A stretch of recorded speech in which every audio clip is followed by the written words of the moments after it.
Today we're going to start putting things together from the two units about polynomials. So last unit we were graphing these polynomials. This unit we were factoring the polynomials, working them algebraically. And now we want to take those ideas and put them together. And so some quick reminders. When we get an equation in factored form, that is with the leading coefficient out front, your factors on the inside, S, T, and U are your zeros. Okay, they tell you where you cross the x-axis. A is our leading coefficient, tells us what the right-hand side will do. If you count your x's, you can figure out your degree, which talks about your end behavior. Okay, we have different types of zeros, remember? A regular old pass-through zero, just one bracket. A touching zero or a bouncing zero, we call bracket squared. And a tangent zero, a bracket to the power of 3, the flat spot in the middle there. Okay, so we're going to get expressions today that are going to require us to factor them to put them in a good form for graphing, and then remembering our ideas about graphing to get a good idea of what that graph is going to look like. Okay, so let's take a look at some things. Okay, one more thing. We're going to make these graphs a little more exact today. Okay, so not only are we going to find our zeros, but we're actually going to find a few extra points. Okay, the y-intercept, that's the point where x is 0.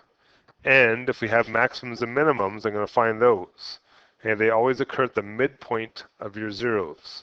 So you're going to have to average your zeros, like you're doing to quadratics, and substitute that value back into the function to find the y that goes with it. We'll go through some examples to sort of get the hang of this. Okay, the first one here, a nice quadratic one, degree of 2. I can't tell where the zeros are in this form, so I want to factor this. X minus 3, x plus 3. It's a difference of squares. And now I can see, my zeros are x equals 3, x equals negative 3. There's no bouncing ones or touching ones. There's no tangent ones. There's just regular old zeros.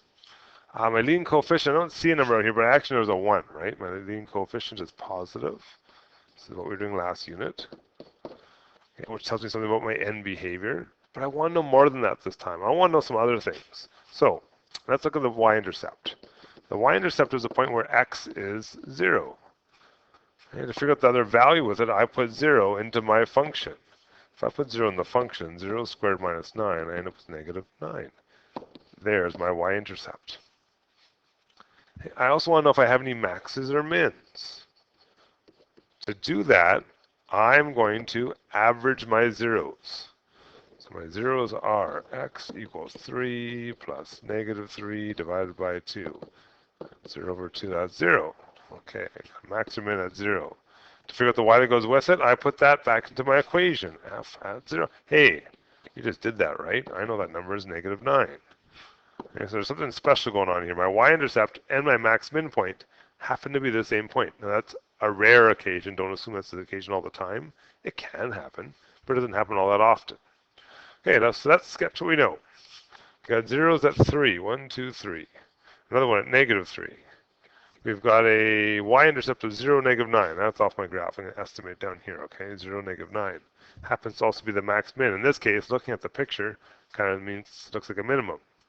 My leading coefficient is positive, which means I go up to the right.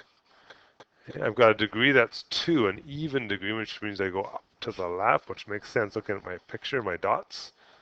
And there's a pretty good sketch of this nice quadratic function. Okay, now they're not all going to be that simple. That was a quadratic one to get us started. We're probably going to do some more things with cubics and quartics, just to get an idea of what we're doing here and move these over a little bit. Yeah, that's our objective, okay? Let's take a look at the next one. Hey, I can't see the 0. I need to factor this.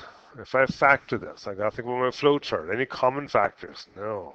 Count my terms. I see 3 of them. Nothing in front of the square term, so it's a simple trinomial. What adds and multiplies? I think 5 and 2 will do the trick. So my zeros, we're going to write them down. Okay, so we're basically making a big list of information now, right? I got zeros like that. My leading coefficient. Okay, there's no number there, but I know it's a positive because it's a 1.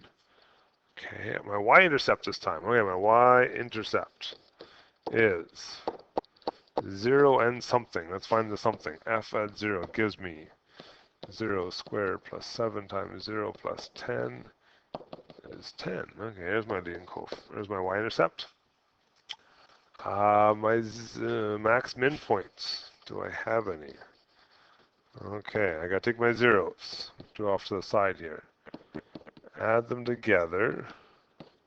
Divide by 2. That gives me negative 7 over 2. Negative 3.5. Okay, I need to figure out what happens at negative 3.5. So every time I see an x, I'm plugging that in, right? 3.5 squared plus 7 times negative 3.5. Move this graph out of the way for a second here right now. We'll come back to that.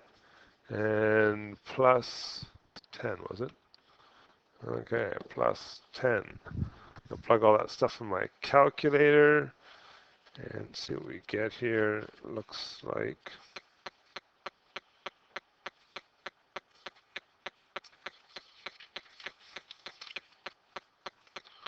sorry guys, just lost my calculator for a second.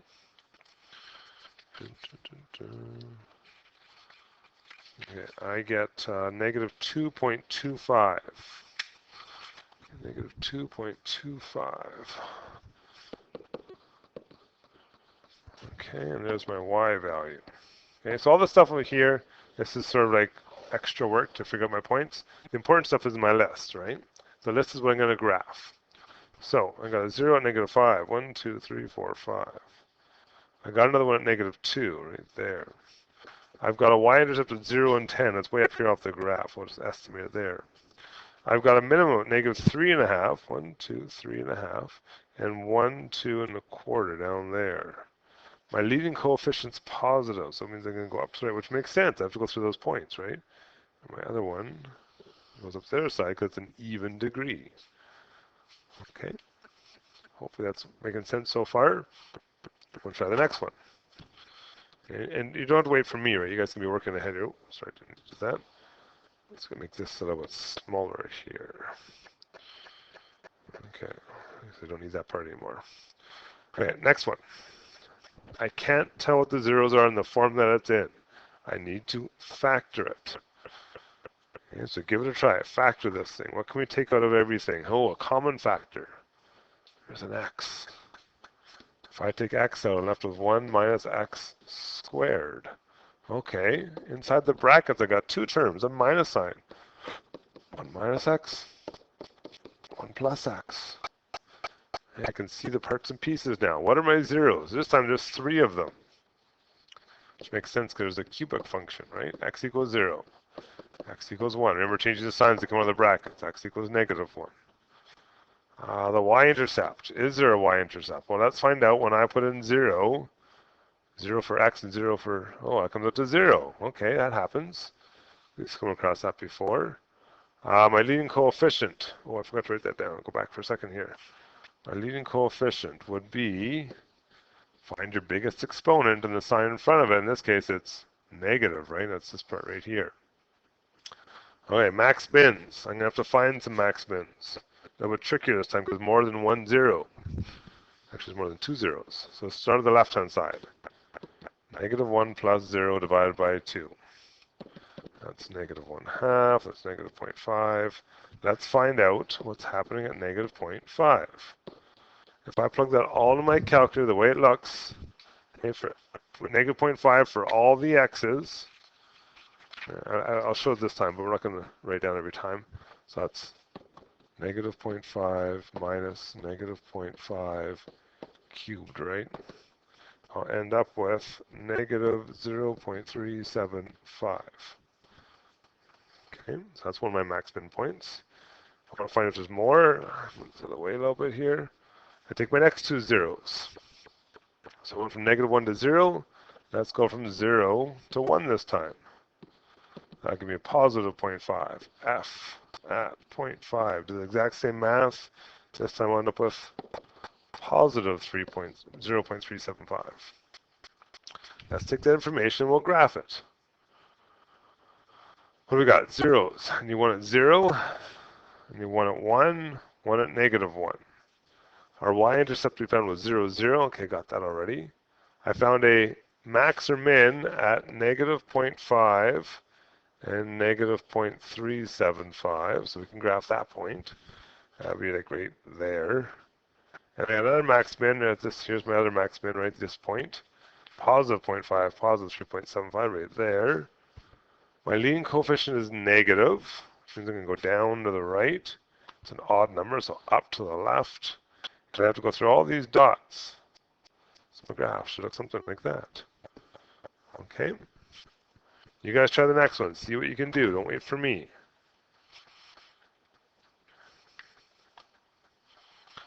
Letter D. Okay, start by factoring. I need a common factor. Oh, these are all divisible by 2, and they all have the letter x in them. I'll be left with x squared minus 2x minus 8. In the bracket, looks like a simple trinomial. What adds to 2 and multiplies to 8? That's a minus 4 and a plus 2. Okay, let's start writing our information. Zeros. 0, 4, negative 2. Leading coefficient, positive. My y-intercept, if I put 0 in, I'm going to get 0 for all those things, right? So I got 0, 0. Okay, max min time. Work from left to right. The smallest 0 that we see is negative 2. So negative 2 plus the next smallest is 0. Oops, sorry. Skipped a step there. Negative 2 over 2, which is negative 1. Let's find out what happens at negative 1. If I were to put negative 1 in my brackets, okay, 2 times negative 1 cubed minus 4 times negative 1 squared minus 16 times negative 1. Okay, we're going to do this every time. I'm not going to show it every time, but that's what we're doing, right? And put that all in, I get 10. And take our next zeros. Go 0 to 4 this time. And be careful when you're working with zeros, right? These are zeros. It's always the two smallest and then the two largest. Okay, that's the way you want to average them. Okay, so 4 over 2 is 2. F at 2 comes out 2. Put it in for all the x's. End up with negative 32. Okay, it can be a little hard to sketch that, so we'll estimate things. Okay, nothing wrong with estimating. Hey, zeros. I got 1 at 0. Got 1 at 4. I got another one at negative 2. And my leading coefficient is positive. I'm just going up to the right. I had an odd exponent, so I'm going down to the left. I had a y-intercept at 0, 0. I already got that point. Negative 1 and 10. Negative 1, I'm going to estimate and say there's negative 1, 10 right there, okay? I'll label it so I know what that is. I had another one at 2 and negative 32, and again, that goes way off my graph, so I'm going to estimate it. 1, 2, we'll call it 2 and negative 32 way down here. Okay, just an estimation. Okay, what's my picture going to look like? I'll fix this arm a little bit here. Okay, so I'm going to go up, back down, as low as that one down the bottom there, and there's my picture. Okay, nice cubic. A few more points on than we were doing last unit, right? We got the mins and maxes in there. Okay, you guys try the next two.